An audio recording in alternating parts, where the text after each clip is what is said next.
कृष्ण कृष्ण कृष्ण हरे हरे हरी करदार विठ्ठल श्री ज्ञानदेव तुकाराम पंढरीनाथ भगवान की जय माऊली ज्ञानेश्वर महाराज की जय जगद्गुरु तुकाराम महाराज सब संतन की जय नवाद्री शंकरानंद गुरुपादाम्बुजन्मणे कैलास महामोह सहित कर्मणे कुंडली श्री ज्ञानदेव तुकाराम पंढरीनाथ भगवान की जय माऊली ज्ञानेश्वर महाराज की जय गुरु तुकाराम महाराज सब संतन की जय कंटिन्यू चालू ना सुरू कर नाही आता आहे त्याच्यात कुठं आलता आपण झाला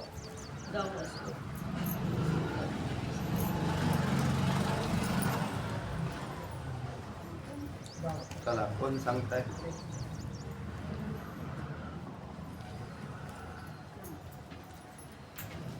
आजच्या कार्यक्रमाची वेळ तासाने वाढवायचं कारण माहिती सगळ्यांना किती पुण्यस्मरण आहे तिचं हे तिसरं आहे बस 3 वर्ष होऊन गेली तर पाठामध्ये अतिशय चांगला तिचा अभ्यास होता आणि भजन पूजन आचरण सगळ्यात बाबतीत चांगली असलेली रोहिणी पवार तिकडला आडनाव गुरु ते नेमका प्रारब्धवशामध्ये 1च वर्षात लग्नाच्या देहपात झाला. आता त्याचं 3रं पुण्यस्मरण आहे म्हणून 1 तासाने आपण हेच चिंतन करतो. पाठाचे विद्यार्थी म्हणल्यावर पाठाचंच चिंतन करायला पाहिजे. म्हणून दुसरी प्रवचनपेक्षा हेच प्रवचन आपलं समजायचं आणि आपण त्या निमित्ताने काय करतोय 1 तास आपण उशिरा ही सेवा सुरू केली आजची पाठाची. तेव्हा चांगली व्यक्ती असतात त्यांना सत्कार्यात असतात सत्कर्म घडतं आणि त्यांचा जाणंसुद्धा निश्चित गेले तरी बी नंतर सत्वगुण संपन्न माणसं ही पुन्हा मानवी शरीरामध्ये विशेष करून योगभ्रष्टाच्या कुळात जन्म घेतात त्याच्यात काही शंका नाही. म्हणजे तमगुणांनी युक्त असणारी माणसं पशुपक्ष्यादी योनीला जातात. जे तमगुण प्रधान आहेत ते पशुपक्ष्यादी योनीला जातात. जे रजोगुण प्रधान आहे ते मध्य तिष्ठन्ति राजसन मानवी शरीरामध्ये पुन्हा जन्म घेतात. जे रजोगुण प्रधान आहेत मानवी शरीरात येतात आणि सत्वगुण प्रधान जे आहेत ते देवादिकांची शरीरं धारण करू शकतात आणि जे गुणातीत होतात ते निर्गुण मोक्षाला जातात. कर्ता हा गुणवान आहे. 2 कर्ते आहेत, एक निर्गुण कर्ता आहे आणि एक सगुण कर्ता आहे. जो सगुण कर्ता आहे त्याला जीव असं म्हणतात. जो गुणवान आहे वास्तविक आता निर्गुण जो आहे तो कर्ता नाही तर ते स्वरूप आहे. म्हणून अहम ब्रह्मास्मी या पदातला अहम हा निर्गुण आहे. जो गुणवान अहम आहे तो ब्रह्म अस्मी कसा होईल म्हणून कारण तो तर विचार करतो आणि गुणाला धरून राहतो. म्हणून अहम ब्रह्मास्मी हे पद गुणांनी युक्त कर्त्यासाठी वापरलेलं नाही. लक्षात घ्या चिंतन चांगलं करा. गुणांनी युक्त जो कर्ता आहे आपण म्हणतो अहम ब्रह्मास्मी तत्त्वमसी हे गुणवान का गुणरहित त्याच्यासाठी वापरले. तुम्ही जर गुणाला धरून तुम्ही अहम ब्रह्मास्मी म्हणत असताल तर तुम्ही ब्रह्मब्रह्म नाही. कारण तुम्ही गुणवान कर्त्याला आश्रयित केलेलं आहे. म्हणून जो गुणांचा आश्रय असा जो कर्ता तो त्याला गुणातीत व्हायला सांगितलं म्हणजे अहम ब्रह्म या अनुभवाचा तो अधिकारी म्हणतो. जो गुणवान आहे तो त्याचा अधिकारी नाही. आपण आपलं चिंतनच नाही केलेलं, आपण मोघम आणि ढोबळपणाने चाललेलं आहे ते. पण म्हणून सांगत असतो, सूक्ष्मतेनं चिंतन करा. सूक्ष्म गुणवान करता नाही. गुणवान जो करता आहे तो ब्रह्मस्वरूपात ब्रह्म नाही. तो जरी किती म्हटला मी ब्रह्म आहे, मी ब्रह्म, तर तो गुणाला धरून बोलतो. म्हणून निर्गुण अशा जे स्थिती आहे तिथं ब्रह्म म्हणून त्याला ब्रह्म म्हणायचं नाही, तर असतंच. आणि अहम ब्रह्मास्मी याच्यातही निर्गुण निर्गुण जो द्रष्टा आहे, पाहणारा आत्मा, तर त्याला असं बोललेलं आहे. चला, तर तेव्हा आपल्यातून जाऊन किती 3 वर्ष झालं ना. 3 वर्ष झाले तर 3 वर्षापूर्वी देहरूपात असून जी पाठाची चांगली विद्यार्थिनी होती, अनुवाद बी चांगला करता येत होता, विषय चांगला कळत होता. प्रारब्धवशात देहपात झाला, त्याला काय कोणी करू शकत नाही. जसा आमचा दत्ता, तो प्रारब्धवशात गेला, त्याचा काय. प्रारब्ध संपल्यावर तिथं जावंच लागेल त्याला. प्रारब्ध कर्म आहे त्याच्या पाठीमागे लागलेलं. पण ज्याने मिळालेल्या अल्प आयुष्यावरती का पूर्ण केलं, तर तो भाग्यवान आहे. ज्याला कळत नाही तो तर रटाळ आयुष्य किती बी दीर्घ काळ जगला तर काय उपयोग आहे त्याचा. 100 वर्षे जगले म्हटले, देवाचं नाव नाही तोंडात, काही कामाचा. पण अल्प आयुष्य का व्हायना, पण ज्याच्यामध्ये भगवंताचं स्मरण चांगल्यापैकी केलं. येळभराच्या सगळ्या गवळणी ताईडीच्या पाठ होत्या. पुष्कळशा गवळण तिला म्हणायचो ना, येळभराच्या गवळण पाठ कर. तेव्हा मग ती पाठ करून यायची. ती सांगायची मी आज आमके पाठ केले, अभंगाचा पाठ छान. तर असा अल्प आयुष्य पण सुगंधित आयुष्य जिने जगलं तिचं नाव रोहिणीच आहे. तर असा. आणि मग कशाला प्रपंचाच्या खांद्यात तरी पडायचं. देवाने बरोबर त्या पद्धतीने पुढचा प्रवास. कारण या मानवी शरीराने इथे गुंतून राहणं हे काही कामाचं नाही.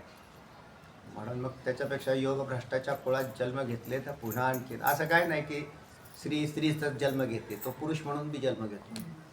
कारण पुढच्या जन्मात ते मग त्याला अनुसरून प्राप्त होऊन जातात. ज्याला मागचे भाव इच्छा जशी असते त्या इच्छेप्रमाणे वासनेच्या द्वारे जन्माचा भाग होतो. तर सत्वगुण संपन्न पुरुष हा चांगला आहे. रजोगुणी मनुष्य हा मानवी शरीरामध्ये जन्म घेतो. आणि तमगुणी पुरुष हा किडे माकुडे पशु पक्षी निद्रा आलस प्रमाद हे तमगुणाचं लक्षण आहे. जे कोणी दुपारी झोपा काढणारी माणसं आहेत त्यांना सर्पयोनीला टाकायला काय अडचण आहे का हो? टाकून देऊ आपण त्याला. कारण निद्रा आलस प्रमाद झोपा त्याला. म्हणून तमगुणी माणसं या पशुपक्षादी योनीला जातात. जे रजोगुणी आहेत देवाचं नाव नाही घेत ते, पण कर्मामध्ये दिवसभर बोंबलत फिरत राहतं सारखं कर्म कर्म कर्म. तर ते कमीत कमी त्यांना असं म्हटलं आहे की ते मानवी शरीराला जन्म घेऊ शकतात. कारण त्यांच्यात राजवंश प्रधानता आहे. हा मधला मानव वर्ग हा मधला. आणि अधिक सत्वगुण संपन्न बनलेले तर ते देवादी योनीला जातात, स्वर्गादी ठिकाणालाही जातात. म्हणून अधिक सत्वगुण संपन्न. आणि जे 3 गुणांना अतीत होतात तर ते मोक्षाला जातात. म्हणजे निर्गुण यांती ब्रह्म निर्गुणम. तर निर्गुण स्वरूपामध्ये ते प्रवेश करत असतात. चला, तर अशा प्रकाराने आजचा हा आपला ताईचा स्मृती दिन आहे. त्यानिमित्ताने थोडीशी सेवा उशिरा. बोला पुढे. कोणता श्लोक झाला आहे? 11वा श्लोक झालेला आहे.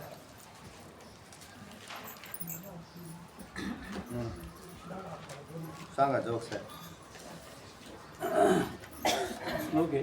ननु देहम उपक्रम्य निंदा नंदांत वस्तुषु मा भूतात्मत्वन्यस्तु न कसित अनुभवते.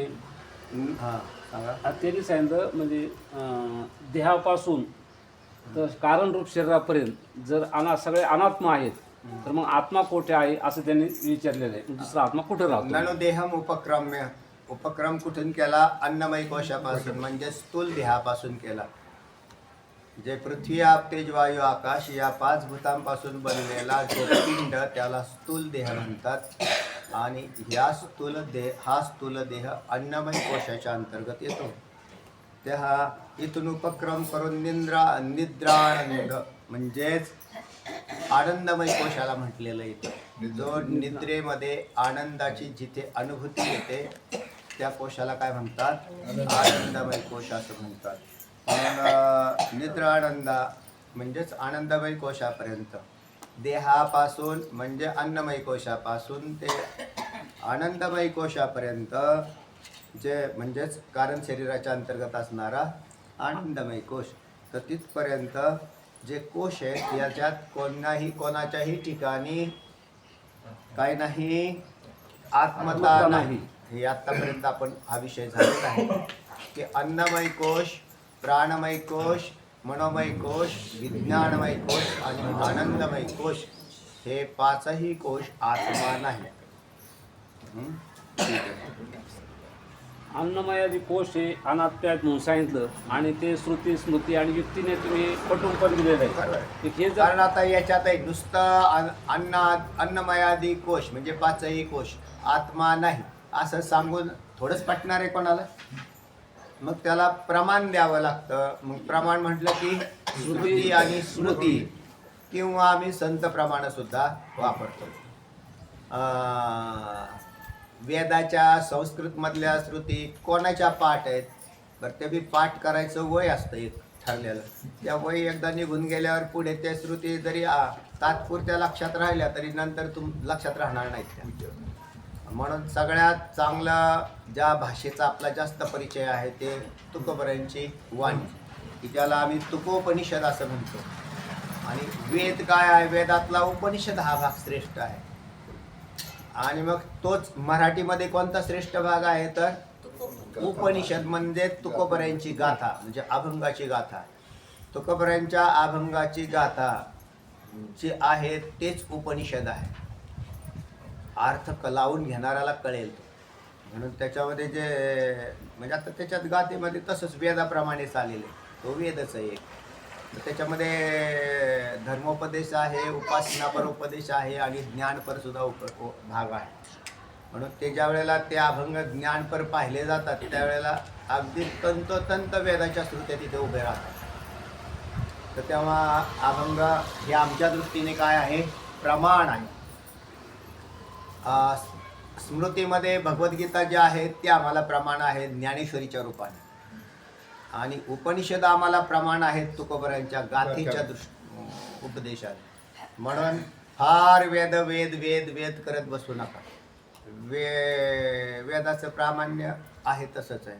पण तुकोबरायांची गाथा आणि माऊलींची ज्ञानेश्वरी हे दोन्हीही एक स्मृती आणि एक वेद आम्ही धरू, प्रत्यक्ष उपनिषद धरू.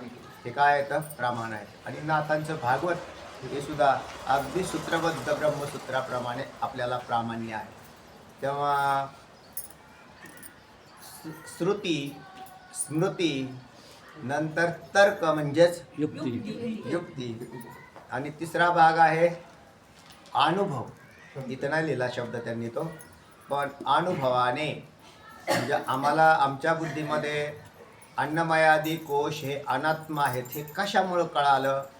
तर श्रुती स्मृती म्हणजेच प्रामाण्य, युक्ती म्हणजेच तर्काच्या द्वारे अनुमान प्रमाणाने आणि अनुभवाने सुद्धा कळतं.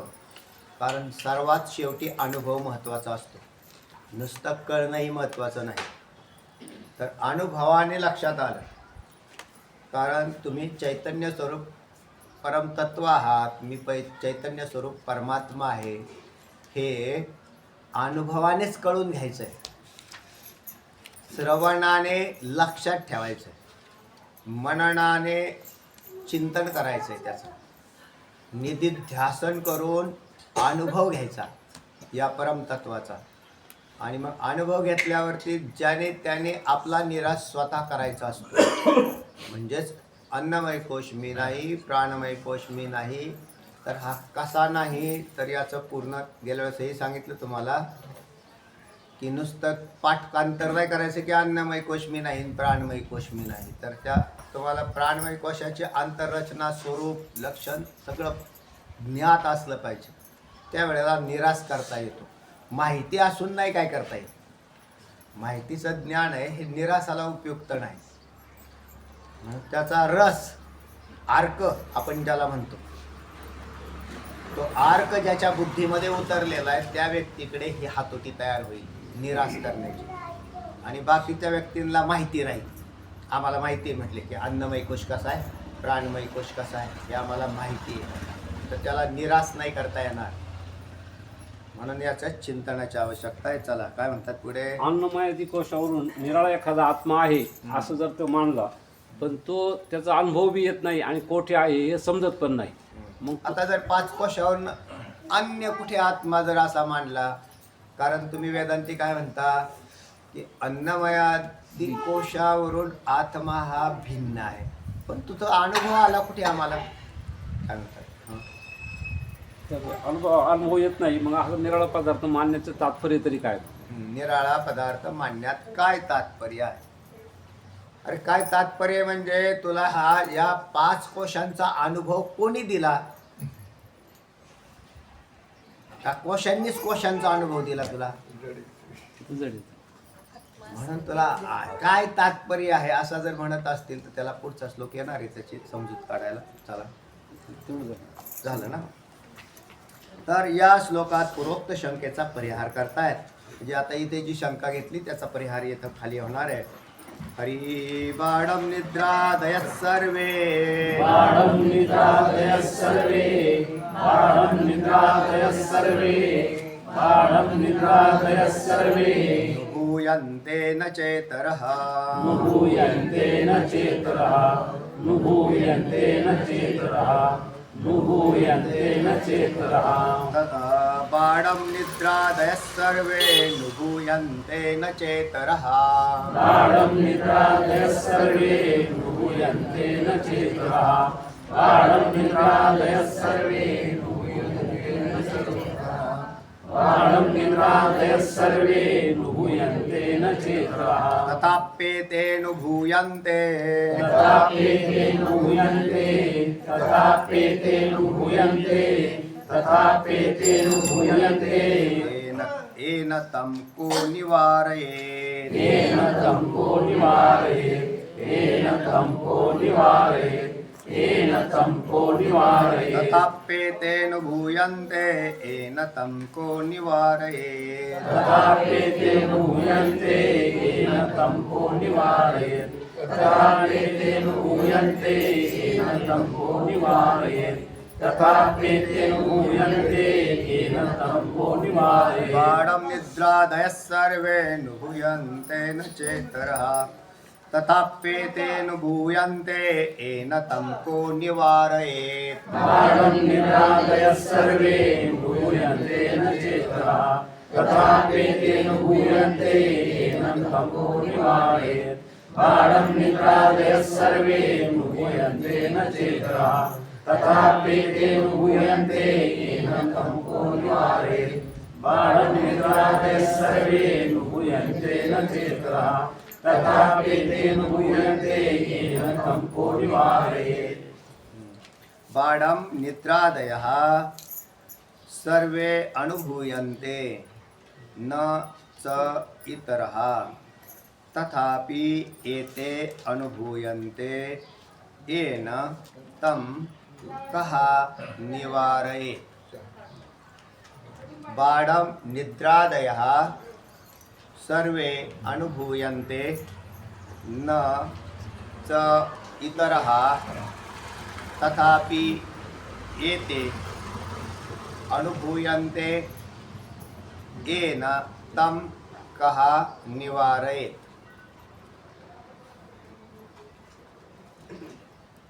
येणारे काय सांगतात का? नाही सांगतात.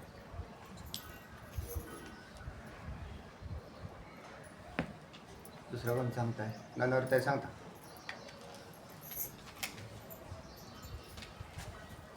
करोडो मावशी.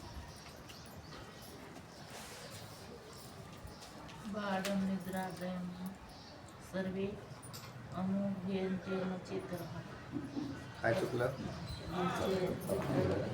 शेजारचे दाखा काय चुकलं? पुढे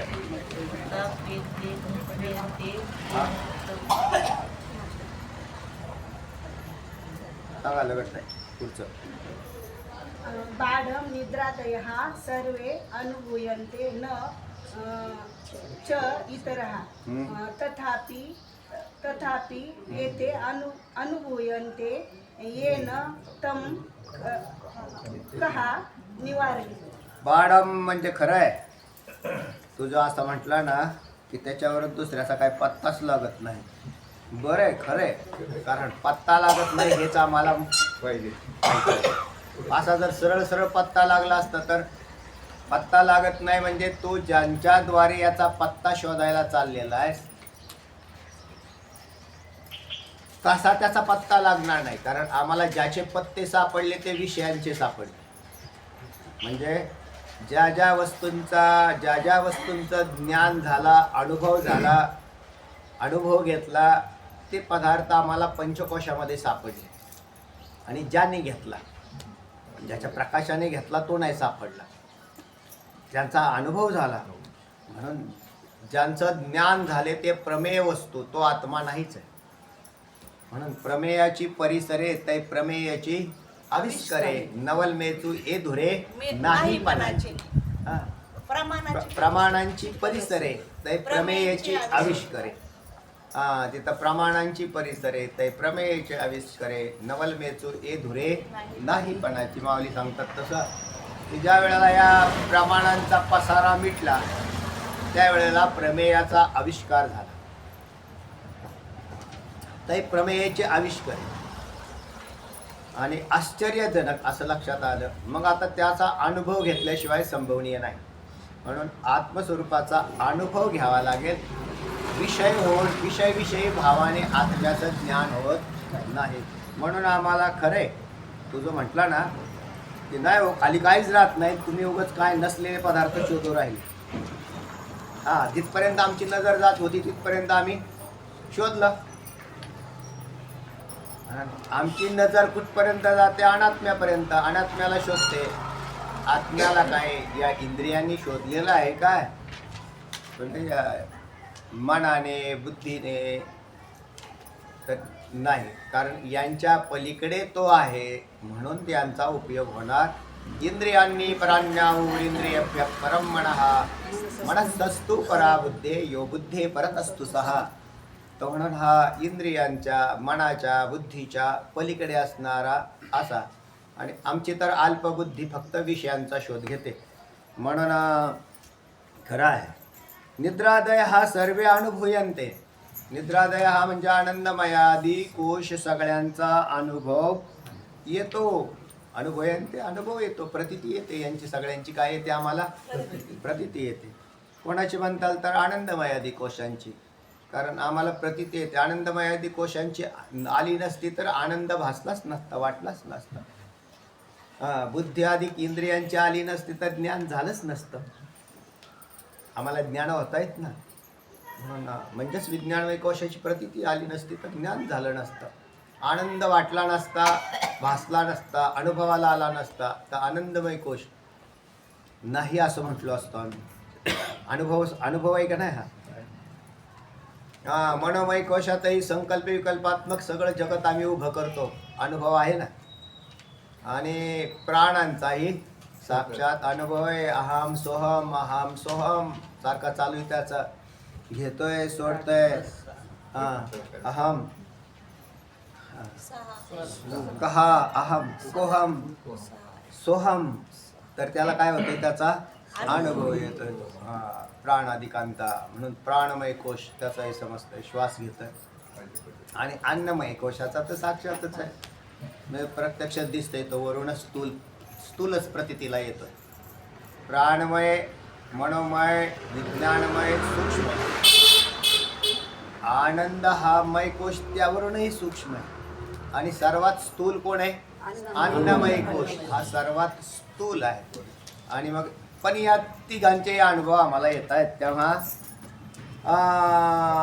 निद्रादय सर्वे अनुभूयन्ते, या सगळ्यांचा आम्हाला अनुभव येतो म्हणतात. इतराः च कश्चित न अनुभूयते. पण त्यावरून दुसरा कोणी प्रतीत होत नाही. काय म्हणायचं त्याला काय म्हणायचं आहे? दुसरा कोणी प्रतीत होत नाही म्हणजे 5 कोश संपल्यानंतर खाली काय दिसलं नाही, दुसरा कोणी प्रतीत होत नाही. प्रतीत होत नाही, पण यांची प्रतीती ज्याच्यामुळे आली तो मात्र तिथे आहे, आणि त्याची प्रतीती अन्य कोणी करून देत नाही. अंधार पडलेला आहे, अंधार खोली, आणि त्या खोलीमध्ये माठ आहे. खोलीत काय ठेवलेलं आहे? माठ. तर त्या खोलीतल्या माठाचं ज्ञान तुम्हाला करण्यासाठी काय करावं लागेल? प्रकाश लावावा लागेल. आता काय दिवा घेऊन जायची गरज नाही, बटन टाकलं की तुमच्या लक्षात येतं. बरोबर आहे का नाही? म्हणून म्हणजे त्याच्यामध्ये त्याचं बटन टाकलं, कारण तो डेरा जो आहे तो स्वयंप्रकाशित नाही, म्हणून त्याला अन्य प्रकाशाची आवश्यकता आहे. तसे 5ही कोश स्वतःच्या प्रकाशाने प्रकाशित नाही, म्हणजेच ज्ञान त्यांचं होत नाही, तर अन्याच्या ज्ञानाने. आणि यांचं ज्ञान कोणाकडून होत आहे? तर साक्षी चैतन्याकडूनच होत आहे.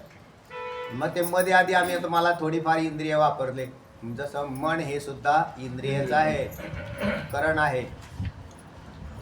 आणि मग त्याद्वारे या पंचकोशांचं ज्ञान होते. पण ज्याच्या प्रकाशाने हे इंद्रिय प्रकाशित झाली, मन बुद्धी प्रकाशित झालं, त्याचं ज्ञान करून देण्यासाठी अन्य साधन नाही. चला पुढे झालंय नाही का? तथापि एते येन अनुभूयन्ते. तथापि परंतु, एते म्हणजे हे, येन म्हणजे ज्याच्यामुळे, अनुभूयन्ते अनुभवाला येतं. परंतु तथापि हे म्हणजे आनंदमय, आधी जे कोश सांगितले ते ज्याच्यामुळे अनुभवाला येतात. ज्याच्यामुळे येन अनुभूयन्ते म्हणजे ज्याच्यामुळे अनुभवाला येतात. तम कहा निवारे, त्याचं कसं काय निवारण होईल? त्याचं निवारण कोण करेल? तर त्याचं निवारण कोण करणार नाही, अनुभव घ्यावा लागेल असं म्हणायचं आहे. त्याचं निवारण होईल का? नाही होणार. म्हणून सगळ्यात सोपा असं आहे, जीव हा ब्रह्मरूप आहेच आणि स्वतःच तो ब्रह्म आहे, पण अनुभव घेतल्या वाचून तो जीव दशेत राहिलेला आहे. ज्या दिवशी त्याला अनुभव येईल, खरं तर गोष्ट अशी की अनुभव म्हणजे जीवाने म्हणजे मानवानेच अनुभव घ्यावा, बाकीच्या जीवांच्यावर नको लक्षण टाकायला, कारण त्यांना ते कळतच नाही. आणि मानवातही सगळ्यांना कळाना हे विशेष आहे. म्हणजे हा अनुभव न घेता जर मेला, ब्रह्मज्ञानाशिवाय जर गेला, तर तो गुणवान म्हणून मरतो. तो गुणवान असतोच, आणि असा गुणांना मग तो सत्व, मगाशी सांगितलं सुरुवात करताना की सत्वगुण, रजोगुण आणि तमगुणापैकी कुठल्या तरी गुणांचा आश्रय असेल. जर तमांशाचा आश्रय करून मेला तर पशुपक्षादी कीटकादी योनीमध्ये तो प्रवेश करेल, कारण तो तसा गुणवान होऊन मेला. त्याला कळानच काय चाललेलं ते. त्याला रजोगुणी होऊन मेला, आमकं करायचं राहिले, फलानं करायचं राहिले, दुनियादारी सगळी करायची राहिली, दिवसभर काम चालू आहे त्याचं, फक्त त्याला स्वतःच शोधन करायला वेळ नाही, तर तो पुन्हा मृत्यू लोकात या जन्म घेईल, मानवी शरीरापर्यंत येतो असं म्हटलं शास्त्रात. रजोगुणी मनुष्य हा मानवी शरीरात प्रवेश करतो. पण तेही पुण्यवंत असेल तर, कारण तिथेही पाप पुण्याचा हिशोब लागणार आहे. मानवी शरीरात जन्म घेतला आणि भिकारी झाला, दरिद्री होऊन भीक मागत राहिला, ज्याला काही कळाना, तर त्याचा तो जन्म तरी काय कामाचा आहे? म्हणजे मूड असा जर जन्माला आला, काय कामाचा तो? आणि सत्वांश प्रधान असा जन्म घेतलेला आहे, तर सत्वगुणी असेल तरी तोही कामाचा नाही, कारण तो ब्रह्माला जाणत नाही. म्हणून या तिन्ही गुणांच्या अतीत झालेला तो या पंचकोशाचा निराश करून आत्मस्वरूपाला जाणतो. एरवी कोणी जाणण्याची योग्यता धारण करत नाही. म्हणून जगात माणसं फार आहेत, पण मुक्त अगदी क्वचित आहे, कोट्यावधीमधून. मुक्त नाही. साधक आहेत ते ही ज्ञान संपन्न करण्याच्या मागे लागलेले. लोकांना असं वाटतं की ग्रंथांचे अध्ययन केल्यावर मोक्ष मिळेल. ग्रंथांचं अध्ययन केल्यावर ज्ञान मिळतं, मोक्ष नाही मिळत. ग्रंथांचे अध्ययन मोक्ष देत नाही. तर मोक्ष हा अनुभव घेणाऱ्याला प्राप्त होतो. म्हणून इथं म्हटलेलं आहे की त्याचे निवारण कोण करणार, तर कोण निवारण नाही करत, तर तो सिद्धच असतो. आत्मा हा सिद्धच आहे. मला हे म्हणायचं होतं मगाशी की असा अनुभव घेणारा कोण, तर मीच आहे. मला सोडून कोणाला अनुभव येईल? इतर जड पदार्थाला याचा अनुभव नाही येणार, कारण मी चैतन्य स्वरूप परमात्माच आहे. आणि हा अनुभव जीवाने घ्यावा. चला वाचा. या श्लोकात पूर्वोक्त शक्यता परिहार करतात. पूर्वोक्त शंका काय होती लक्षात आली? त्याचा पत्ताच लागत नाही. वेगळा मांडण्याचं तात्पर्य काय? वेगळा कशाला मग? हे आम्हाला कळतेच. कोणते? अन्नमयादी कोश. अन्नमयादी कोश हे कळाले सुद्धा, कारण त्याचा विषय बनतो आणि त्याचा आपल्याला अनुभव बी येतो. म्हणलेलंच आहे अनुभूयन्ते, आम्हाला त्याचा अनुभव येतो. पण याचा कसं काय नाही येत? तर याचा अनुभव घ्यायला तुम्हाला निक व्हावं लागेल, मोकळं व्हावं लागेल. आणि मोकळं व्हायची आमची वृत्तीच नाही. आम्हाला सारखं गुणाला धरून राहावं लागतं. करता सुद्धा तोच करता आत्म्याचा अनुभव घेईल जो गुणरहित होईल. म्हणून गुणातीताची लक्षणं 14वा अध्याय भगवद्गीता पाहून घ्या. त्याच्यामध्ये सरळ सरळ दिलेले आहेत की गुणातीताला तुम्हाला भेटायला कोणाला जायचंय? निर्गुणाला जायचंय. निर्गुणाला. आणि कसे चाललेत? गुणाला घेऊन हे हा ना, जसं पाहिजे तसं नाही. म्हणून तिथं ती भेट निष्फल आहे. वाऱ्याला वारा होऊन भेटावं, आकाशाला आकाश होऊन भेटावं, जलाला जल होऊन भेटावं, अग्नीला अग्नी होऊन भेटावं आणि आत्म्याला आत्मा होऊन भेटावं. तत्स्वरूप पाहायला पाहिजे. तर ती भेट, त्याला भेट असं म्हणतात. आम्ही जर भेदाने भेट घेण्याचा विचार करत असेल, भेद कोणी निर्माण केला? याच 5 भूतांनी केला. याने जीवदशाला आणलेले हे 5 भूत, या 5 भूतांचा जोपर्यंत तुम्ही धरून, आता 5 भूतांना नाही धरला. खरं तर मानवाची बुद्धी तशी आहे. म्हणून इथं आम्ही करता काढताना गुणवान करता काढलेला आहे. 14वा अध्यायाचं चांगलं चिंतन करा. त्याच्यात गुणवान करता, कर्त्याला गुणवान असं म्हटलेलं आहे. जो गुणांचा, असं लक्षात घ्या बरं का, मी काय म्हणतो ते बारीक चिंतन करा. स्थूल मानाने करू नका. गुणवान करता आहे. करता कोण आहे? गुणवान करता आहे. म्हणून तो अधिक सूक्ष्म आहे, पण तो त्याच्या गुणांना टाकायला तयार नाही. आणि ब्रह्म आहे ते निर्गुण आहे. म्हणून गुणवान कर्त्याचा निर्गुणाशी संग होत नाही, म्हणजे तो त्याच्यावरून वेगळा राहतो. म्हणून जोपर्यंत तुम्ही गुणवान राहाल तोपर्यंत ब्रह्मविद्या येणार नाही. आता एक तर आम्हाला पहिल्यांदा तुम्ही ज्याच्याकडे तमगुण आहेत त्याने ते तमगुण रजोगुणाच्या मार्फत तोडावे. तमगुणांचा त्याग हा रजोगुणांच्याकडून होतो. रजोगुणाचा त्याग सत्वगुणाकडून होतो आणि सत्वगुणाचा त्याग अनुभवाने होईल. त्याला त्याचा सत्वगुणाला टाकून द्यावं लागतं. नसता असं फिरायचं नाही, महाराज महाराज महाराज. कशात महाराज रे तू? कुठून आला महाराज? कसला झाला? कारण तुला ब्रह्म स्वरूपाकडे जायचं असेल तरी या सगळ्या, ही उलट सात्विक उपाधी आहे. एखादा म्हणतो मला काही कळत नाही, की त्याची तमगुणाची उपाधी आहे. कळत नाही, अज्ञान तमांश प्रधान. असं मला काहीच कळत नाही बाबा महाराज तुमचा, तमांशाची उपाधी.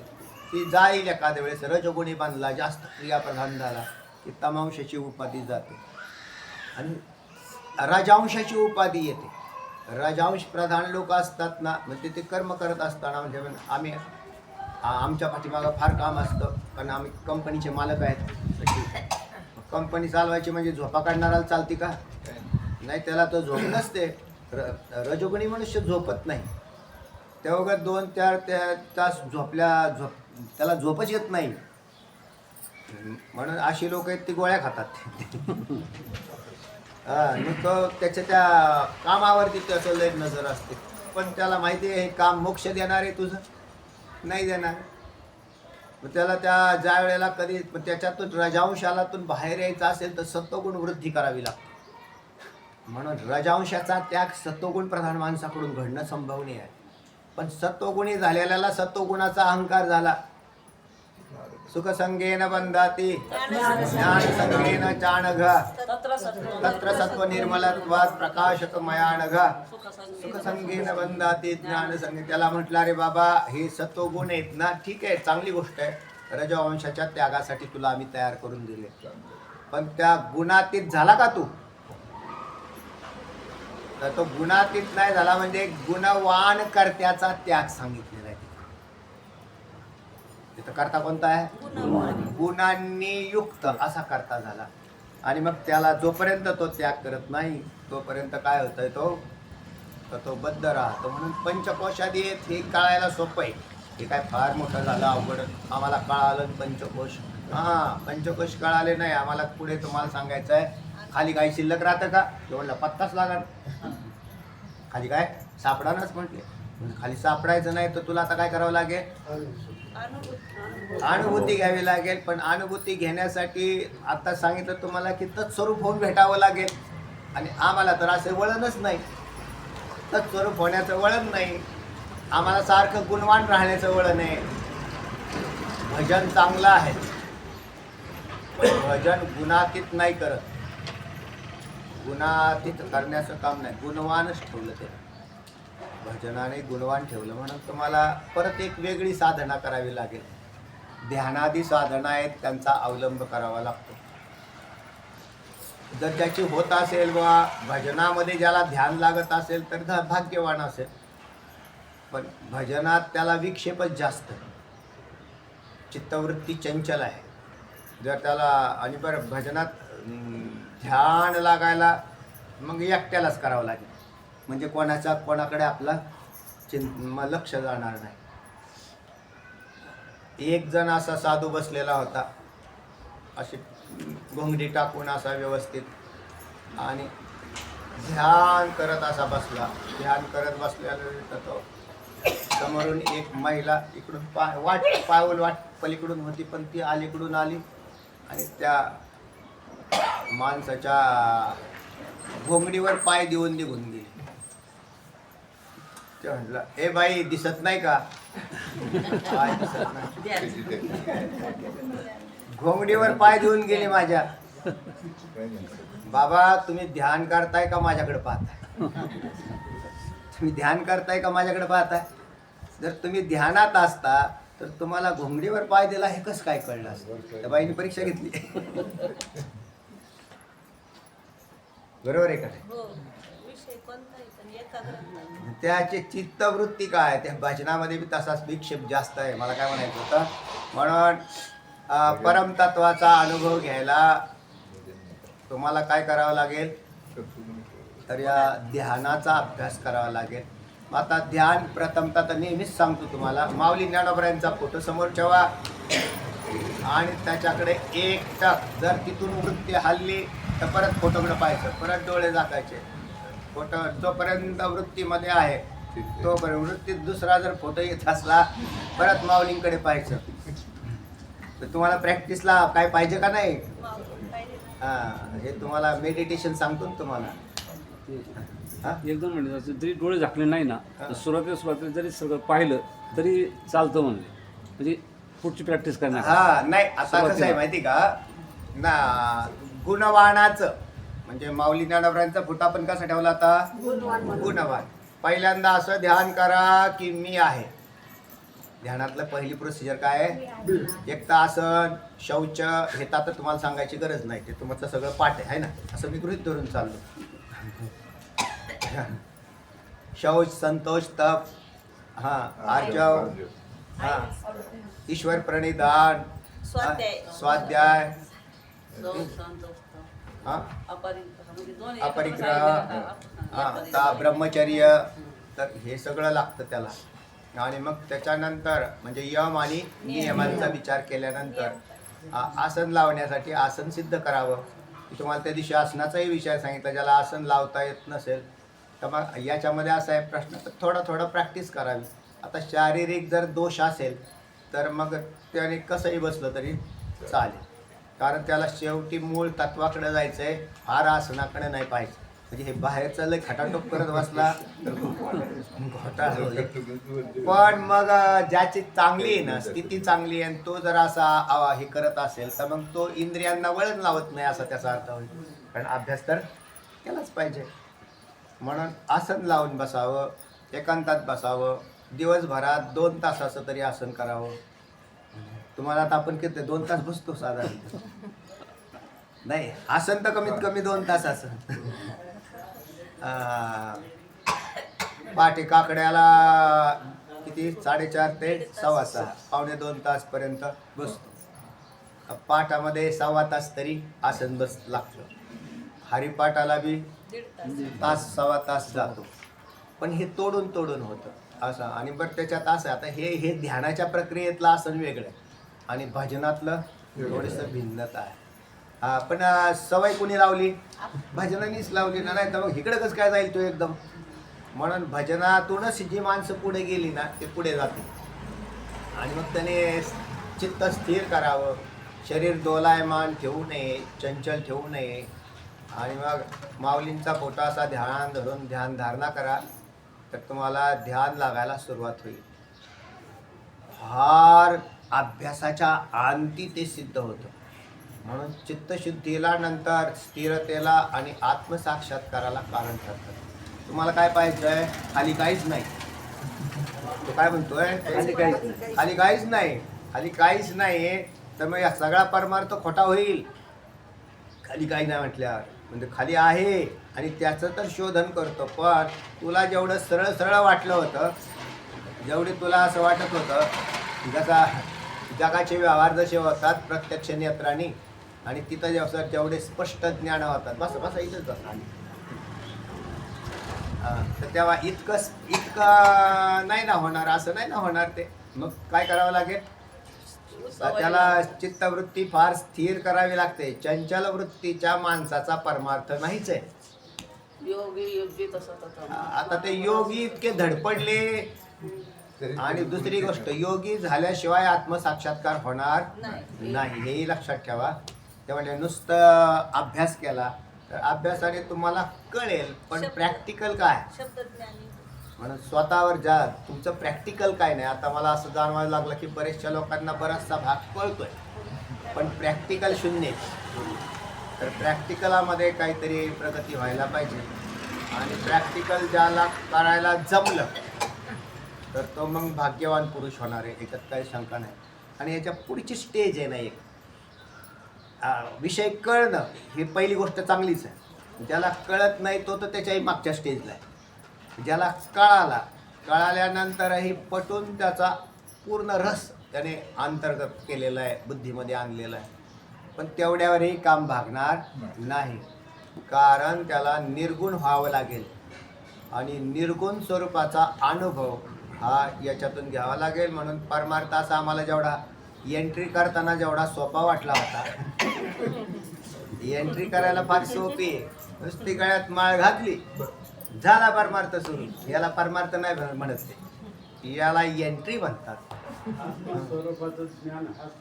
हा, आणि जोपर्यंत तुम्हाला तिकडे जाता येणार नाही. पण मग आता इथे जर दाखवलंच नसतं आपण एवढी लीला, तर इकडे कोण आलं असतं तेव्हा. म्हणून प्रारंभ करताना सोपा आहे आणि शेवट मात्र कठीणात गेलेला आहे. पण कठीणात गेला तरी मला असं वाटतं तो फारच आनंददायी आहे. म्हणजे अति आनंददायी, याच्यासारखा दुसरा आनंदाला मापच नाही. हा, तर फार आनंद आहे. फक्त त्याचे तुम्ही काय करत राहा, अनुभव घेण्यासाठी त्या पद्धतीने मी जसं सांगतो त्याच्यात तुमचे डोक्यातले विचार त्याच्यात टाकू नका. आणि मी सांगतो त्याला अनुसरून वागा, नाहीतर आम्हाला आहे माहिती. असं जे तुमचं जे चाललेलं आहे ना ते बंद करा. आम्हाला आहे माहिती, तर आम्हाला माहिती आहे ना, हे माहितीच तुमचा याचा प्रतिबंध आहे, तुम्हाला पुढे जाऊ नाही देऊ राहील. तर ज्या ज्या वेळेला प्रत्येक वेळेला विषय बदलतो, कारण सगळे विषय एखाद्या वेळेस सांगितले असते तर जमलं नसतं. कारण मागचा विषय पूर्ण झाल्याशिवाय त्याच्या पुढचा सांगायचा नाही, असं शास्त्राचा पायंडा आहे. अजून सांगत चालू. पण चला, पहिला तर आता काय विषय कळाला तुम्हाला, की गुणातीत झाल्याशिवाय जमणार नाही. कारण दर्शन कोणाचं घ्यायचं आहे? वाचा. श्लोक सांगितलाय की बाढं निद्रादय सर्वे अनुभूयन्ते न चेतरः तथापि ते अनुभूयन्ते येन तंपो निवारेत. तर अन्वयात सांगितलाय की बाढं म्हणजे खरे आहे, निद्रादय हा सर्वे अनुभूयन्ते, आनंदमयादी सर्व कोशांची प्रतीती येते. आनंदमयादी सर्व कोशांची प्रतीती येते. खरं आहे बाडम, तुझं म्हणतंय तोही खरं आहे. कारण इतक्या जर सहजतेने आत्म्याचं ज्ञान झालं असतं तर जगात फटाफट मुक्त झाले असते. नुसते एंट्री आला मुक्त, आला मुक्त.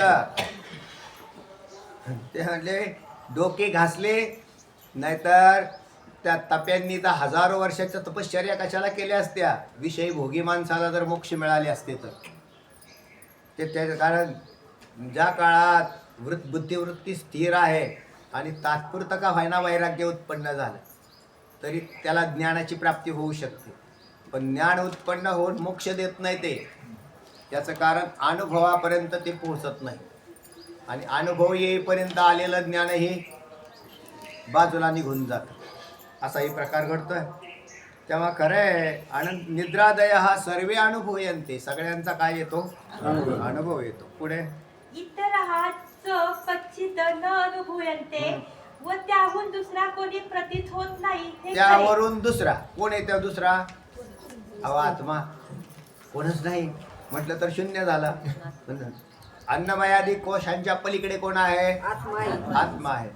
तेव्हा आत्ता सांगितल्याप्रमाणे इंद्रियांनी पराण्यावर इंद्रियभ्य परम मनः मनसस्तु परा बुद्धे यो बुद्धे परसस्तु सहा. त्याच्याही पलीकडे, त्याच्याही पलीकडे मन वाचा चित्त, त्याच्या पलीकडे जो अधिष्ठान स्वरूप साक्षी आहे तो आहे. पण प्रतीती येत ना, प्रतीती होत नाही, प्रतीती होत नाही. पण मग आम्ही उलटा प्रश्न केला, तुम्हाला या आनंदमयादी कोशांची प्रतीती कोणामुळे आली?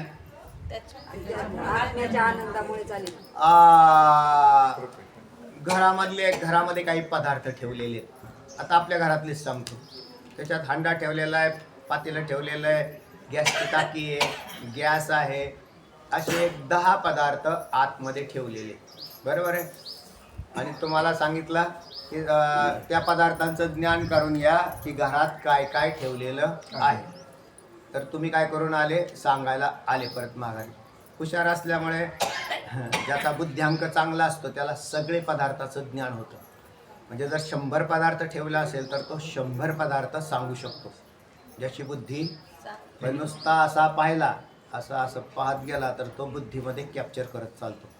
म्हणजे पाहिल्यानंतर ज्याने 50च लक्षात राहिले, 50 निघून गेले, तर तेव्हा ठीक आहे, 50% बुद्धी ठीक आहे, तुमचा बुद्ध्यांक चांगला आहे. 50% का व्हायना आहे. ते म्हणले 2-3च लक्षात राहिले. बघा काय होतं बरं तिथं. 100 वस्तू पाहिल्या 4 वस्तू सांगतो, म्हणजे त्याचा बुद्ध्यांक फार. तुम्हाला 10 पदार्थ ठेवले घरात आणि बाहेर येऊन सांगितलं तुम्ही 10च्या 10 वस्तू सांगितल्या, वा म्हणजे चांगलं आहे. अजून दुसरं काय आहे का त्या घरात? काय आहे का दुसरं? नाही सांगा ना. आता मी आपला विषय नेय पदार्थाचा चालला. काय येतच तुला जाणार. 10 वस्तून तुम्हाला दिसल्या कोणामुळं? जड का आहे ना, सूर्याचा प्रकाश मानावा लागतो ना तिथं. म्हणून या जर त्या 10 वस्तू घरामध्ये अंधारात असत्या तर तुम्हाला ज्ञान झालं असतं का? नाही. मग तुम्हाला आज जातानाच बटन दाबावं लागलं आणि आज जावं लागलं. आणि त्या 10 पदार्थ असत. ते म्हणले आत कोण आहे का? ते म्हणले नुसत्याच वस्तू आहे. अरे त्या वस्तूंना प्रकाशित करणारा प्रकाश आहे का? म्हणले हो. मग अंधारात काय दिसलं असतं का? तसा या अन्नमयादी पाचही वस्तूंना प्रकाशित करणारा एक दिवा आहे, बटन दाबा. हा, ते म्हणले, हो आहे ना हो. आम्हाला वाटलं काहीच नाही. चला आता दुसरा कोणी आहे का, प्रतीत होतो का, सांगा पाचा. तथापि येथे येणं अनुभूयन्ते, हम्म. पण हे आकाश मयादी कोश हा, ज्याच्यामुळे आकाश. आनंद मयादी कोश ज्याच्यामुळे अनुभवायला येतात, हम्म. तम कहा निवारेल, त्याचे निवारण कोण करणार? हा, तर त्या आकाश म्हणजे तुमच्या डोक्यात आकाशच बसेल. पण ते आनंदमय आदी कोश ज्याच्यामुळे अनुभवाला येतात. लक्षात आलं ना? फार सोपा आहे विषय, पण फार सुंदर आहे. कोणामुळे अनुभवाला आले? तर त्या चैतन्यामुळे. कारण तो ज्ञान करून देण्याचं जे काम आहे ते आत्म्याच्या ठिकाणी आहे. आनंदमय आदी कोश जड आहे, मन जड आहे, बुद्धी जड आहे, इंद्रिय जड आहेत. जड पदार्थ स्वतः ज्ञान करू देणार नाही. मग कसं ज्ञान होईल? तर मग चैतन्य स्वरूप आत्मा, ज्याला सच्चित आनंद म्हणतात. चित पदाचा अर्थ काय? चित प्रकाशचा अर्थ ज्ञान. म्हणजे प्रकाश जरी म्हणत असेल तरी ज्ञान प्रकाश असा अर्थ लावायचा. म्हणून ते ज्ञान, या ज्ञानाने जसा, म्हणजे इथं ज्ञान कोणतं वापरलं आपण? लौकिकामध्ये मी प्रकाश वापरला. हा, जसं आता सूर्याच्या प्रकाशाने लौकिकातले पदार्थ दिसले, तसा या आत्मरूपी सूर्याने अन्नमयादिक पाचही कोशाचं काय केलेलं आहे? प्रकाशन केलेलं. चला वाचा. प्रकाश सांगितलाय. मावळीत विश्वा, आता तिथं सद्गुरूंना म्हटलं, मावळीत विश्वाभासू नवय उदयला चंगनांशू अद्वयाब्दिनी विकासू वंदो आता. हा, तिथं सद्गुरूंना म्हटलेलं आहे. कारण आमचे सद्गुरू सूर्यासारखे प्रकाशमान आहे. कारण त्यांना जर त्याचं ज्ञान नसेल तर ते दुसऱ्याला सुद्धा कसं ज्ञान करून देतील? म्हणून. पण आता गंमत याच्यामध्ये असं आहे, अन्य पदार्थाला दाखवता येतं, याला दाखवता येत नाही, हा मोठा प्रश्न आहे. नाहीतर त्याला सरळ सरळ स्पष्ट दाखवलं असतं. पण त्याचा अनुभव घ्यायचा. गुरूंनी घेतलेला आहे, शिष्यांनी घ्यावा. म्हणून तिथं असं नाही की सद्गुरू त्याचा अनुभव न घेता कसं काय तिथपर्यंत पोचले, तर त्याचा पोचण्याचा रस्ताच सांगता येणार नाही. ज्याला अनुभव नाही त्याला रस्ता सांगता येत नाही. सांगावं ते आम्हाला इथं जायचंय म्हटले, कुठे म्हटले, एखादं गाव कोणतं तरी काढलं, सह्याद्रीतला एखादा किल्ला काढला. सह्याद्रीमध्ये अनेक किल्ले येतात. तो आम्हाला आमका तो जंगली किल्ला कुठं आहे गं? ते म्हटले आहे ना, मला माहिती, या आमच्या मागं. मग त्यांनी दुसऱ्याच किल्ल्यावर नेऊन ठेवलं. ते म्हटले ह्या, मला असं वाटलं ह्यालाच म्हणतात काही. असं नाही चालत ते. तर ज्याला त्याचं ज्ञान आहे, तर त्यांनी तो पूर्वी अनुभवलेला आहे, तर त्याला ते घेऊन जाता येते. बाकीचे घेऊन जातील पण आड रानात घेऊन सोडू शकतात. कारण ते म्हणतील आता हे यालाच म्हणायचं हो, यालाच म्हणून असं कसं काय जमेल? तर त्याला म्हणून चैतन्य कमीत कमी यथार्थ मार्गदर्शन करता आलं पाहिजे, तरच ते सद्गुरू होऊ शकतात, अन्यथा होऊ शकत नाही. चला येथे बंद निद्रा शब्दाने निद्रानंद सांगितला आहे. अर्थात तोच आनंदमय कोश होय, ज्याचा कधीच प्रत्यय येत नाही. तो आहे असे म्हणण्यातही काही अर्थ नाही. असे ज्याचा कधी प्रत्यय येत नाही तो आहे असे मानण्यात तरी काय अर्थ आहे हो? आम्हाला भरपूर लोक असे कंटाळून जातात. काय धडका द्यायच्या का आम्ही? तिथं खाली काहीच दिसाना. म्हणून तर आम्ही मूर्तीला उभं केलं इथं. तुम्ही धडकाच दिल्या असत्या. आम्ही मूर्ती का उभी केली? हा, मग त्यावेळेस कमीत कमी मूर्तीकडे गेले, दर्शन घेतले आणि मग परत येऊन बसले. देवाचं दर्शन झालं का म्हटले? हो म्हटले, झालं. देवाचं दर्शन झालं. देवाचं दर्शन झालं तर कशाचं घेतलंय?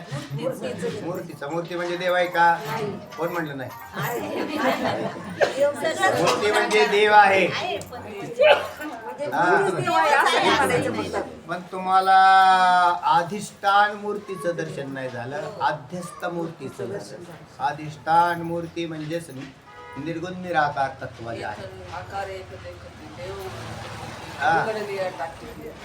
नाही म्हणून तर त्याला बिघडली टाकी ती नाही, भंग झाली की ते म्हणतात देव गेला, देव पण संपलं. अरे असं नाही भाऊ. म्हणून मूर्ती जी दाखवलेली आहे ते तुम्हाला काही जड बुद्धीला काही कळत नाही म्हणून पुढे मूर्ती दाखवली. पण मूर्ती म्हणजेच देव आहे असं नाही, तर मूर्ती हे उपलक्षण आहे आणि त्या उपलक्षणावरून तुम्हाला त्याचा पत्ता शोधायचा आहे. सांगितलं ना तुम्हाला. उपलक्षण म्हणजे जसं आता ते गाडगेताईंचं घर कुठे हो म्हटले तर म्हणजे गाडगेताईंचं घर तेव्हा कावळा बसलाय का? हा हा हा म्हणजे ते कावळा बसलेलं घर. पण मग आता इथून ते गेले कुठ कसं काय जाऊ म्हणजे इकडून असंच जा, इकडून जाऊन तिकडं असतोवर कावळा बसून राहिला कारण त्याला यायचंय ना. तो कावळा गेला उडून. कावळा उडून गेल्यावर घर उडून गेलं का नाही? कस का नाही गेलं? तुम्ही कशावरून लक्षात ठेवलं? कावळ्यावरून का घरावरून घर पाहिलं? कावळ्याने खून दिली पण नंतर ते पाहिलं की तो निळा रंग दिलेला आहे, त्याच्यावर एक पांढऱ्या रंगाची टाकी असून वर काय लिहिलंय सिंटेक्स आणि ती पांढऱ्या रंगाची अशी टाकी, त्याचा तो आकार पाहिला तो है ना.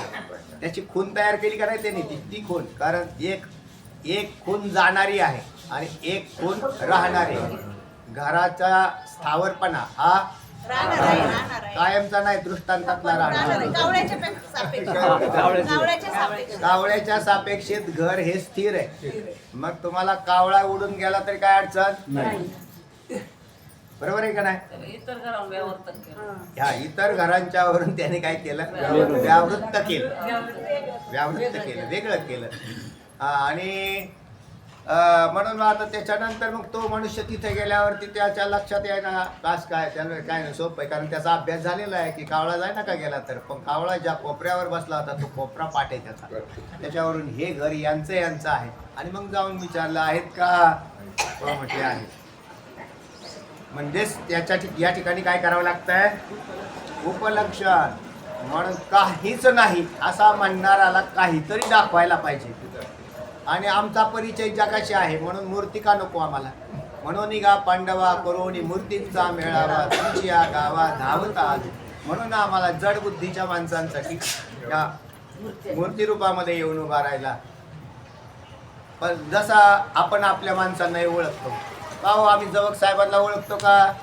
ओळखतो ना. म्हणते कशावर? फोटो, त्यांचं नाव, फोटो नाव. फोटो नावावरून त्यांची काही दुसरी काही ओळख आहे का नाही?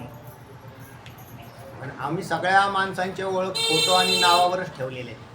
त्याच्याहून तो पलीकडे काय आहे याचं ज्ञान जोपर्यंत होत नाही. आणि मग त्याच्यानंतर काय? शुद्ध चैतन्य स्वरूप त्यांना आम्ही ओळखतो का? त्यांना विठ्ठल स्वरूप ओळखतो का? आम्ही विठ्ठल स्वरूप नाही, आमके आहे. फार झालं त्यांच्या कार्यावरून, कुठे राहतात, काय करतात, कामधंदा काय करतात, याच्यावरून माणसं ओळख ठेवतात. आणि ह्या साऱ्या ओळखी नामरूपाच्या पुसल्या जातात. आणि म्हणून खरी ओळख करून घ्यावी लागेल. अशी खरी ओळख करून घेतली तर मग तो जीव कृतार्थ होतो. तेव्हा त्याला कळतं की का हो तिथे काही नाही असं जो म्हणत होता, त्या नसलेल्या पदार्थाला मांडण्यात तरी काय अर्थ आहे? पण आम्ही तुला नसलेला पदार्थ नाही सांगत, असलेला पदार्थ सांगतो. वाचा. तो आहे असे म्हणण्यातही काही अर्थ नाही. असे जे तुझे म्हणणे आहे ते काही खोटे नाही. हा, तसं लौकिकाने पाहिलं तर खोटे नाही, कारण बाकीचे लोकही जवळजवळ असंच म्हणतात. म्हणजे 99.99% लोक हेच म्हणतात, कशाचा देव, कसला देव. आणि लयच झाला तर त्याला एखादा श्राद्धवान असला तर मूर्तीला मानतो. हा, त्यात ते आता मूर्तीला मानणारे सुद्धा मूर्तीला बी नीट मानू नाही राहिले, स्वतःच्याच फोटोला मानू राहिले. ते मूर्तीचा फोटो, पाया पडताना फोटो घ्या, इकडून करताना फोटो घ्या. आता त्या देवाचा उपयोग फोटोसाठीच चालवलाय लोकांनी. म्हणजे नुसती नुसतीच ॲक्शन चालू झाली. जास्त असं पाया पडायचं, घ्या फोटो घ्या. आणि तुझा भाव काय? तुझं पाय हात लावलेले पायाला आणि इकडं तो थवाड करून तिकडे फोटो घेतोयस तू. आम्हीच केलेलं आहे तसं पण थोडा जाऊन तसं काय नावीला असतो कधी कधी असं असतं ना.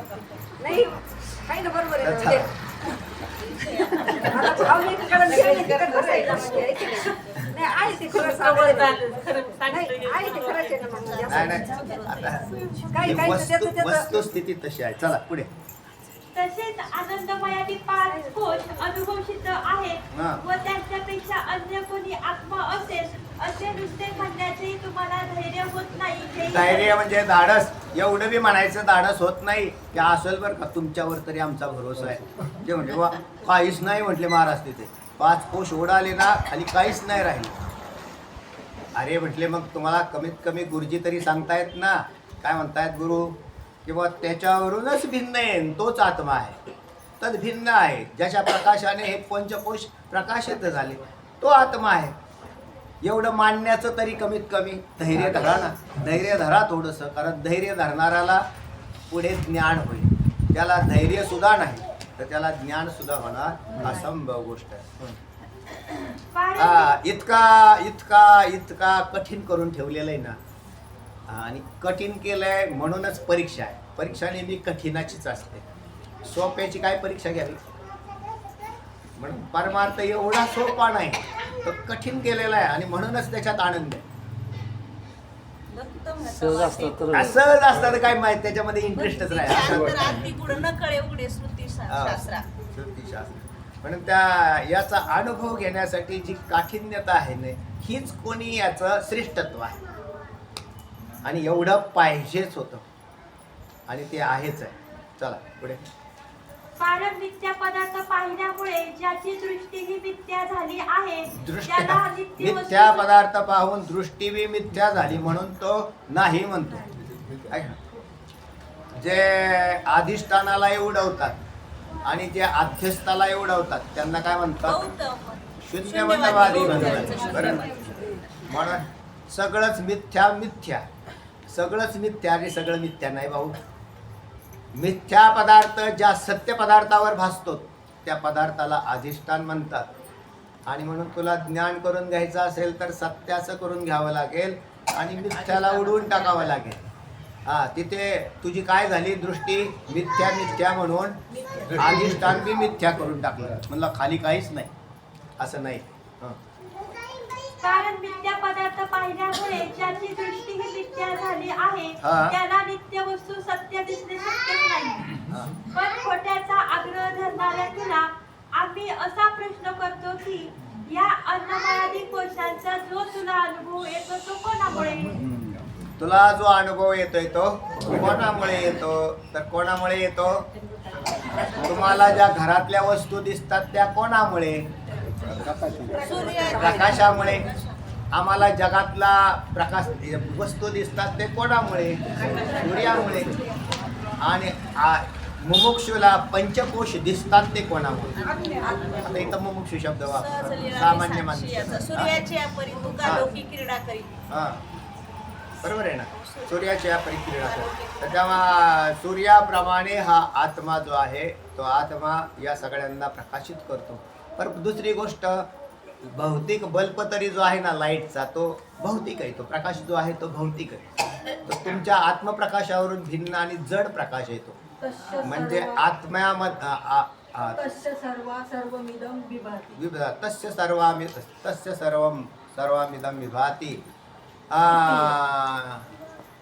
न चंद्र तारकम न नेमा विद्युतो भांति कुतो अयम अग्निः तमेव भांत मनुभाति सर्वं तस्य भासा सर्वमिदं विभाति.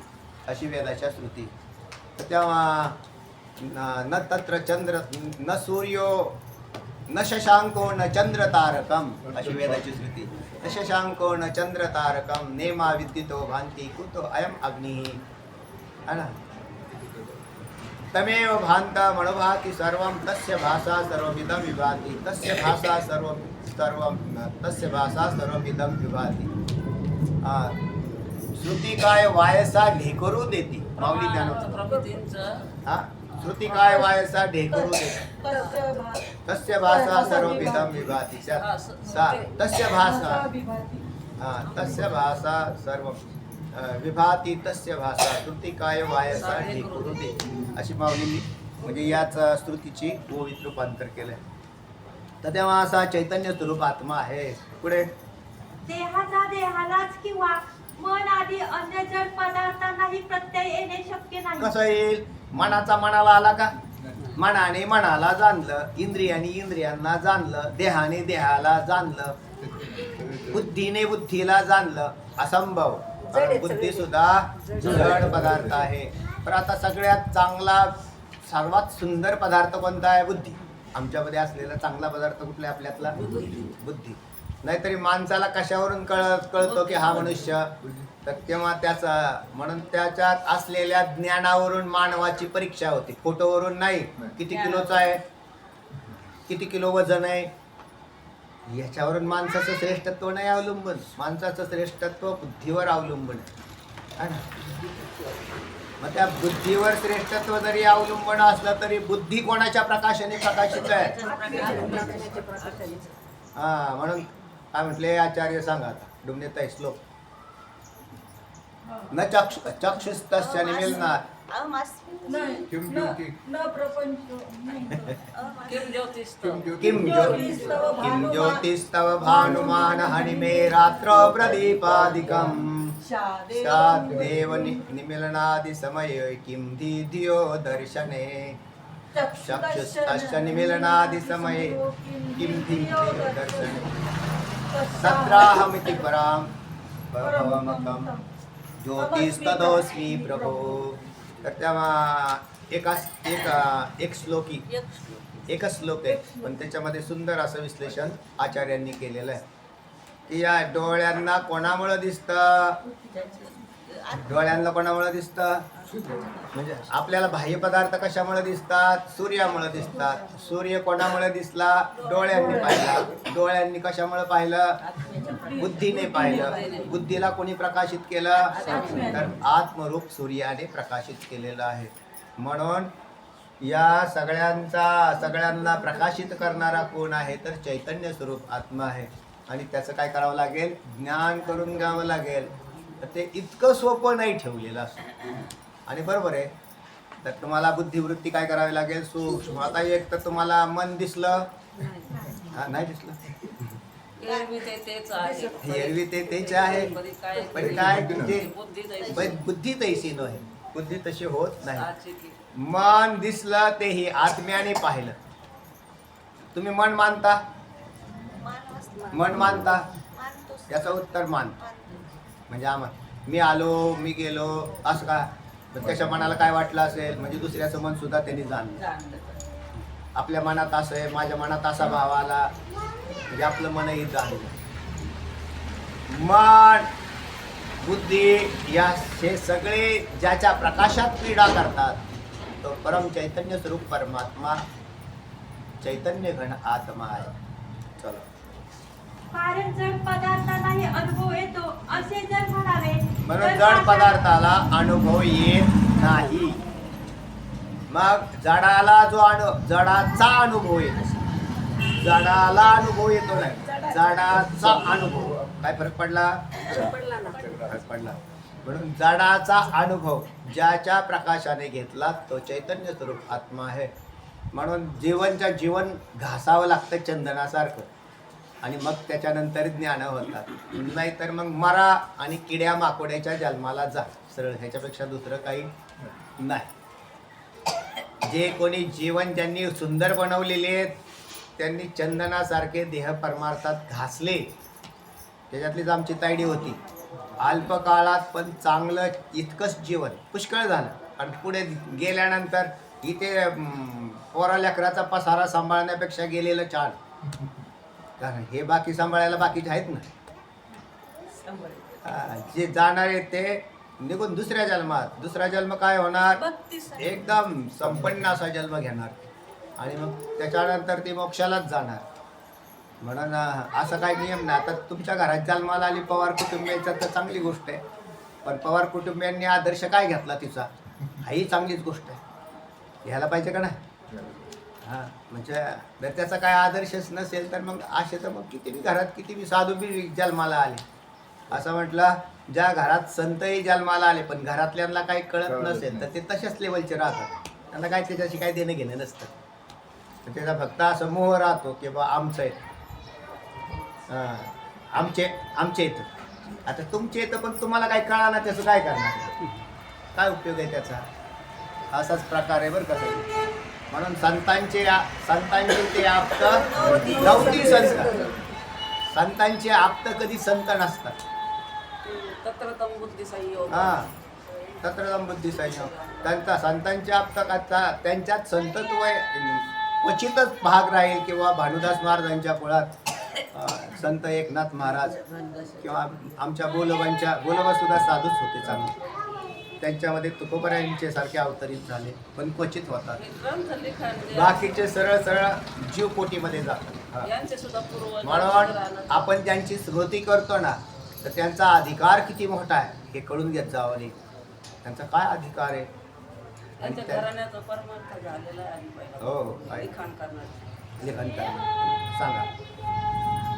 कारण जड पदार्थांनाही अनुभव येतो असे जर म्हणावे हा. तर पाषाणाचाही सचेतन प्राण्याप्रमाणे व्यवहार व्हायला बरोबर आहे. पाहिजे. रस्त्यात त्या दगडाला लगेच सांगितलं, कारण काही दगडे आमच्या रस्त्यात डोंगरावर जाताना असतात. मी ते डोंगरावर जातो आणि ते नेमके आडवे येतात.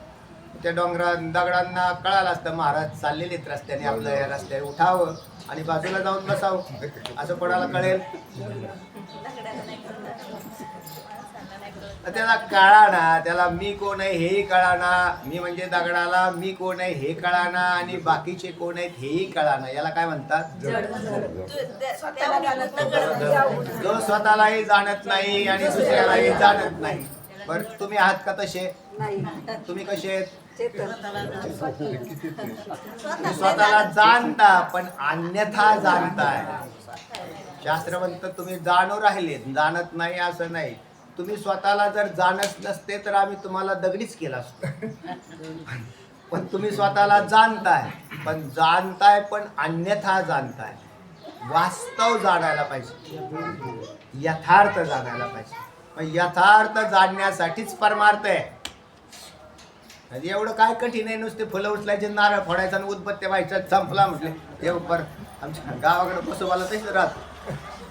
पेरायला गेले ना लगेच ही घेऊन जातात, शेंदूर घेऊन जायचा, नारळ नारळाच्या कवट्या तिथं पडलेल्याच असतात. एक घ्यायची, त्याच्यात घालायचा, थापायचा. त्याला एखाद्या वेळेला 2 पायाचं बी नेलेलं असतं ते. कोण पूजिती भूते खेते, आपुल्या पोटा रडते, मागते सीते अवदान, आपुले इच्छे आणि कापिडी, काय ते देईल बराडी, कळोई आली तयाची जोडी, अल्प रोकडी बुद्धी तुकोबराय म्हणतात. आणि मग त्याच्यात काय, आता त्याला देव कळाला, तो म्हसोबा कळाला का? काय म्हसोबा त्याला काय देईल? म्हसोबा काय नाही, त्याच्यासमोर डोकं फोडून घेईल. म्हणजे बरं झाला मला एवढा भक्त भेटला.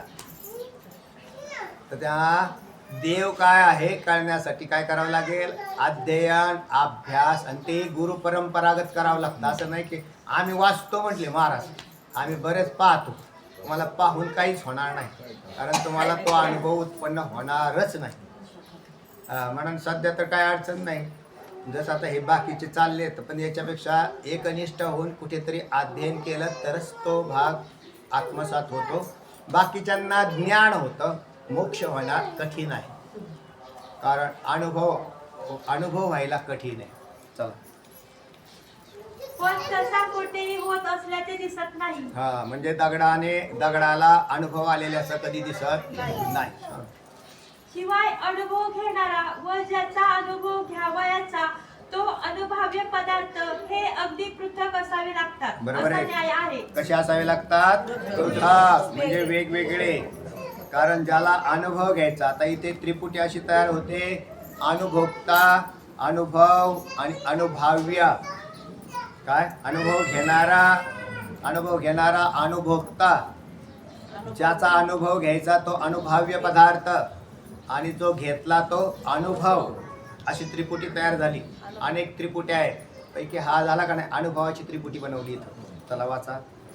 तेव्हा अन्नमयापासून आनंदमयापर्यंत कोशांचा ज्याला अनुभव येतो, ज्याला अनुभव येतो. कोणाला अनुभव येतो? अनुभोक्ता. अनुभव घेणारा अनुभोक्ता, याला काय झाला? अनुभव आला. कशाचा? पंचकोशांना जाणलं, याचा अनुभव आला. हा, म्हणजे हे ज्याला प्रतीत होतात किंवा हे ज्याच्यामुळे प्रतीत होतात. हे ज्याला प्रतीत होतात तोही चेतन, आणि ज्याच्यामुळे प्रतीत होतात तेही चैतन्यच आहे. कारण तुम्ही जर चैतन्य नसता तर तुम्हाला अनुभव आला नसता. आणि ही मोठी खूण आहे नाव की अयम आत्मा ब्रह्मा, मी परमात्मा आहे, मी ब्रह्म आहे, याची सगळ्यात मोठी खूण तुम्हाला अनुभव येतोय. मग अनुभव घ्या. अनुभव येतोय ना, कारण तुम्हाला ज्ञान होतंय का? होतंय. पण ज्याला जे वास्तव ज्ञान करून घ्यायचंय तिथपर्यंत बुद्धिवृत्ती सूक्ष्म झाली नाही. म्हणून ज्ञेय पदार्थ जे ज्ञानाचे विषय आहेत त्यांची ज्ञान करून घेतली आम्ही. पण आम्ही तुम्हाला म्हटलं ज्ञानाचे विषय आहेत त्यांची नका ज्ञान करून घेऊ, मग ज्ञानाचंच ज्ञान करून घ्या. आता ज्ञानाचं ज्ञान कसं करून घ्या तर म्हटले मग तुम्हाला त्रिपुटीमधून बाहेर पडावं लागेल, म्हणजे आटावं लागेल. त्रिपुटी आटली की परमात्म्याचा आविष्कार होतो. चला, तो ज्ञानरूप आत्मा नाही असे म्हणणे हे केवढे धाडस आहे. केवढं धाडस आहे बाबा. किंवा हा ज्ञान स्वरूप आत्मा नाही आणि खाली काहीच नाही असं बोलण्याचे पर्यंत लोकांची धाडसं आहेत. सारांश सांगितलाय की या म्हणजे अनुभव देवा काय म्हटलं सारांश. बरं वाचा सारांश. हा. सारांश सांगितलाय की या अनुभुक्त्याचे ब्रह्मदेवालाही निवारण करता येणे शक्य नाही. व या हा अनुभव सर्वांचा असा अनुभव जर घेतच नसेल त्याला आता काय कोण त्याला वाचवेल तेव्हा. तर जड मूड अशा त्याला ब्रह्मदेव आला तरी काही फरक पडणार नाही. चला, व हा सर्वांचा अनुभव घेणारा नित्य आत्मा होय. लक्षात आलं. हा अनुभव घेणारा कोण आहे? आत्मा आहे. कोणाचा?